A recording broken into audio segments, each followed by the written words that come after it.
बड़ी खबर। सदर रामाफोसा आज शाम ओम से खिताब करेंगे। गैर मुल्कियों के लिए नई पॉलिसी आ रही है। भाइयों, 7 जून 2026 आज शाम सदर सिरिल रामाफोसा गैर कानूनी माइग्रेशन और गैर मुल्कियों के खिलाफ बढ़ते एहतजाज पर कौम से खिताब करेंगे। डर्बन में हजारों गैर मुल्कियों को घरों से निकाला जा रहा है। घाना ने अपने 300 शहरी वापस बुला लिए हैं।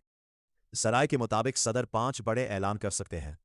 1. ऑपरेशन शनेला 2.0 गैर कानूनी तारकीन के खिलाफ नया crackdown. 2. A special task force police plus home affairs की जॉइंट टीम जेनोफोबिया रोकने के लिए। 3. डॉक्यूमेंट वेरिफिकेशन ड्राइव जैप असाइलम वर्क परमिट चेक होंगे। 4. बिजनेस मालिकान को वार्निंग गैर कानूनी लोगों को नौकरी दी तो R1000 जुर्माना।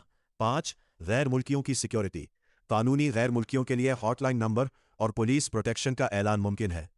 सदर ने क्या कहा, मुकम्मल तफसील अगली वीडियो में। फॉलो कर ले, क्योंकि रात 8 बजे के बाद साउथ अफ्रीका बदल सकता है। मैं हूं मोहम्मद हादी जोहान्सबर्ग से, और खास कर कराची, लाहौर, पेशावर से आए भाइयों, सदर का ये खिताब आपके वीज़ा, आपके कारोबार, आपकी फैमिली के लिए बहुत अहम है। अगली वीडियो में बताऊंगा सदर ने पाकिस्तानी कम्युनिटी के लिए क्या कहा। बेल आइकन दबा दे।